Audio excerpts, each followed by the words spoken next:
Dear Dr. Sonjia, I haven't had sex with someone new in over 5 years. I need to break this dry spell, but I'm nervous because I don't want to get ghosted after I give it up.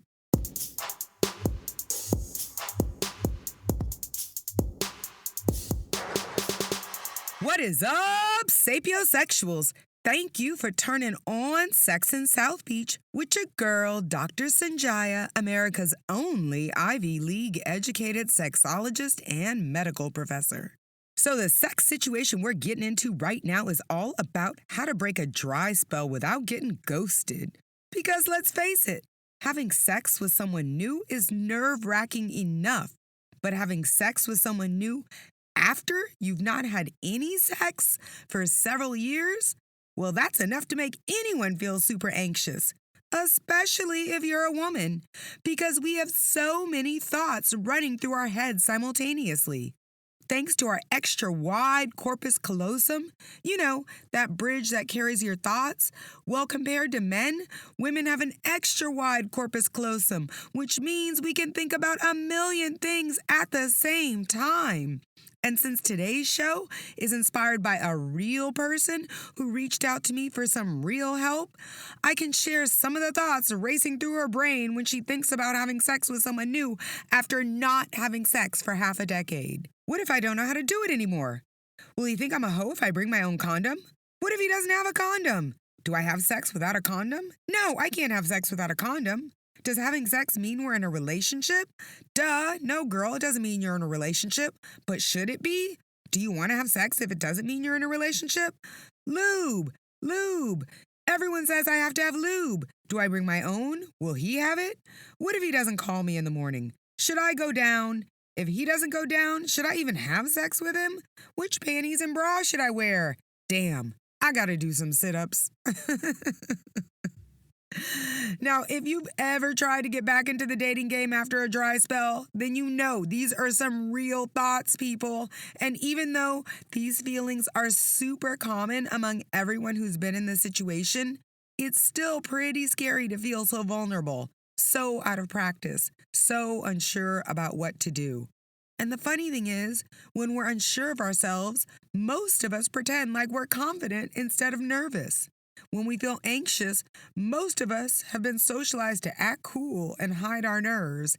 And that's always when we look the craziest, is when we're completely nervous, but we're trying to act cool. I know when I'm trying that mode, that's like always when I trip over my own feet and fall flat on my face. Boom.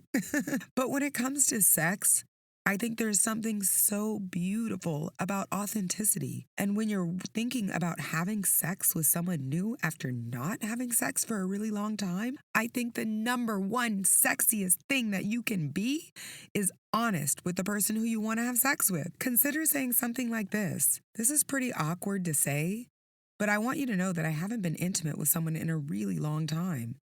Now I'm thinking about having sex with you, but I'm pretty nervous. I'm not quite sure I remember all my hip moves. But if you'll be patient, I'd like to try to get my groove back. I'm just warning you, round one, well, it may not be an all-star performance.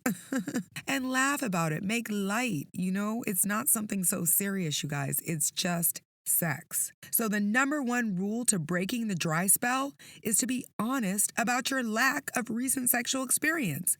And if they respond well, great. But if they don't respond well and they bounce, well, that's great too, because that is not someone you want to break your dry spell with, boo. You heard? When you break your dry spell, you want to make sure that that person is around long enough to turn your dry spell into a what? A wet spell. And the way that you do that is to A, be honest, and B, follow the 10-time rule. I know. Y'all are all wondering, what is the 10-time rule and how do I follow it? Well, relax. I got you. The 10-time rule is the golden rule to guide you in having sex while dating. Now, the first step to following the 10-time rule is you never, ever agree to having sex with a new person just once.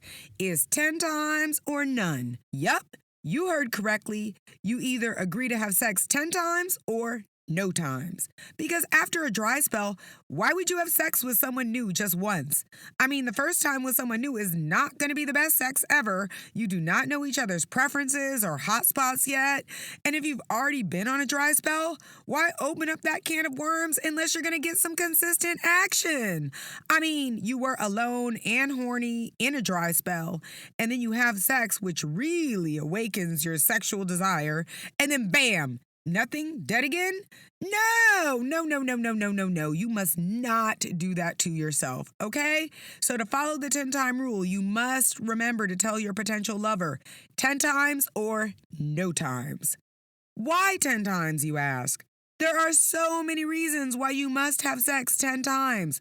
First of all, when you have sex with someone 10 times, that is surely enough to make you forget about your ex or the person you used to think about during your dry spell. So the moral here is, if you have sex with someone new, it has to be enough times to at least forget about the last person you had sex with. Also, 10 times is enough to get your sexual groove back. Like, you are really going to remember how to ride that bicycle after taking it for a spin on 10 different occasions. And I know some of you are wondering, can all 10 times happen in the same night? No, Superman, they cannot. 10 times means 10 separate occasions, 10 different days. So if you are the type of man that does do it 10 times in a night, woohoo! But dude, you will not have completed your 10-time session until I guess you've done 100 rounds by the end of this exercise, okay? So 10 times in one night, that only counts as one time, y'all. 10 separate occasions. That's the key to the 10-time rule. And yes, I know some of you are also wondering, can I have sex with other people while I am completing the 10-time assignment? No! The 10-time rule strictly prohibits you from sexing up other people while you are in a 10-time agreement with someone else. Now, to be extra clear, the 10-time rule is not a relationship commitment, y'all. It is simply an agreement to have sex with each other on 10 different occasions and not have sex with other people during this time. So it's basically a very short-term agreement to be sexually monogamous while you get to know each other, okay? And when you think about it, 10 sex sessions takes about 2 weeks if you're really rushing it, right? Like you hardly ever miss a day. Then you can get 10 times done in 14 days, right? That's not a very long commitment. And if you have been on a dry spell, you really do deserve someone who will commit to having sex with you for at least 2 weeks, boo. I mean, if they cannot commit to that, I highly encourage you to consider whether this is really a good choice of a person to break your dry spell with. Or is this person just going to lead you to another dry spell? The real beauty of the 10-time rule is it gives two people time to get to know each other sexually without the fear of being ghosted before the sex gets good. And when the 10 times are over, you can decide, do we want to go our separate ways? Do we want to be friends with benefits? Or do we want to explore what a real romantic relationship might be like?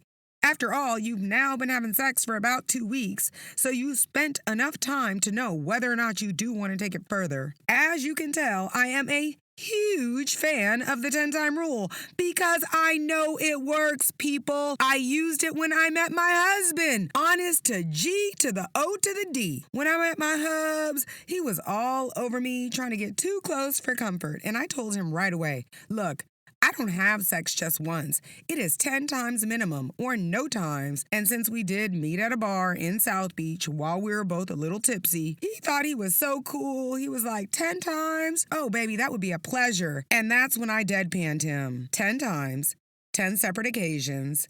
So 10 times on the same night does not count, dude. If you're rushing it, that is a minimum of 2 weeks.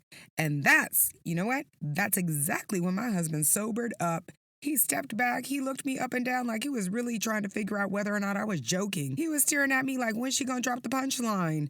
And when I said, seriously, with a period at the end of my seriously, he knew I was not joking, and he did stop smiling. He got real serious real quick. He knew he had to think twice about whether or not he wanted to do me because he knew it was 10 times or no times, and this chick was super serious. But guess what happened, y'all? He followed the rules, and he ended up marrying that girl. So, boom! What a lucky-ass dude. All right, y'all. It is time for the climax when I give y'all a little something to remember about today's show. How to get back in the game without getting ghosted. 1. Be honest and authentic with the person you're thinking about having sex with. Tell them you haven't had any intimate action lately and that you're a little nervous about getting back into the bedroom game. 2. Practice the 10-time rule. This means when you find someone that you want to have sex with, ask if they can agree to having sex with you a minimum of 10 times. This will almost guarantee that you will not get ghosted and you will have enough sex to get good again. Plus, most important, you will not be thinking about your ex anymore. You do need to have enough sex to erase your ex from your mind. 3. To follow the 10-time rule correctly, you must also agree not to sex up other people while in the midst of a 10-time agreement. And the sex must occur on 10 different occasions. So 10 times in one night only counts as one time, okay? It's okay if you need to rewind the show and listen to that again to get it clear. And lastly, while there's no relationship strings attached during the 10-time experiment, at the end of the 10 sex sessions, discuss whether you want to go separate ways, become friends with benefits, or explore a real romantic relationship with each other. And there you have it, my people. How to break a dry spell without getting ghosted. You know how to get your sexual groove back. I just gave you a formula, people. And now you know exactly what you got to do next. You must share this show with someone who needs to break their dry spell today. It could be your sister, your best friend, maybe even your beautiful baby's mother, because dry spells don't discriminate. And you know what? If your baby's mother gets some, she might finally leave you alone. For your daily dose of Nookie knowledge, check me out on all the social media networks. That's Dr. Sonjia, DrSonjia, on Instagram, Facebook, Twitter, LinkedIn. Come on, baby. What you waiting for? You know it's time to link up. Y'all, I had so much fun chatting you up about breaking a sexual dry spell without getting ghosted. I am Dr. Sonjia, America's sex educator, and thanks so much for turning on Sex in South Beach, where everyone comes for happier, healthier sex.